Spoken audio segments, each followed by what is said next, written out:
অনূর্ধ্ব-20 নারী Asian cup বাছাইয়ে গুরুত্বপূর্ণ ম্যাচে এবার বাংলাদেশের প্রতিপক্ষ শক্তিশালী সাউথ কোরিয়া।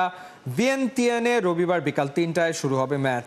টুর্নামেন্টে দারুণ ছন্দে আছে পিটার বাটলারের শিষ্যরা। নিজেদের প্রথম ম্যাচে স্বাগতিক লাওসকে হারিয়েছে ৩-১ গোলে। এরপর তিমুর লেস্তেকে ৮-০ গোলে উড়িয়ে দেয় আফিদা সাগরিকারা। সাউথ কোরিয়া সমান ৬ পয়েন্ট নিয়েও গোল বেশি করায় এইচ গ্রুপের টেবিল টপার বাংলাদেশ। শক্তির বিচারে কোরিয়া এগিয়ে থাকলেও বাংলাদেশ চাইবে ম্যাচটা জিততে। অবশ্য ড্র করলেও গ্রুপ চ্যাম্পিয়ন হয়ে মূল পর্বে উঠে যাবে লাল সবুজের প্রতিনিধিরা।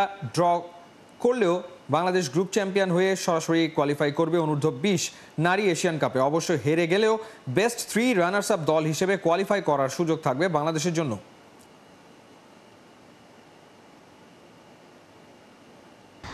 আলহামদুলিল্লাহ, দলের সবাই ভালো আছে। ছোটোখাটো যে ইনজুরিগুলো আছে ওটা আমরা কাটিয়ে উঠেছি।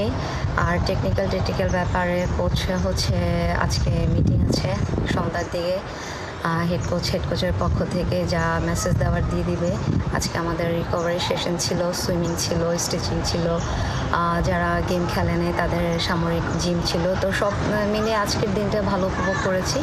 যেহেতু লাওসে এসেছি, দুইটা ম্যাচে আলহামদুলিল্লাহ ভালোভাবে ভালো খেলে মাঠ থেকে ফিরে এসেছি। আর একটা ম্যাচ দক্ষিণ কোরিয়া যদিও অনেক শক্তিশালী টিম, আশা করছি ভালো একটা ম্যাচ উপহার দিতে পারবো। যারা দেশের বাইরে আছেন আমাদের সাপোর্ট করছেন, আরেকটা ম্যাচ যেন ভালো খেলে দেশকে ভালো কিছু দিতে পারি এবং দেশবাসীর জন্য যেন কিছু নিয়ে যেতে পারি। এর জন্য সবাই আমাদের জন্য দোয়া করবেন।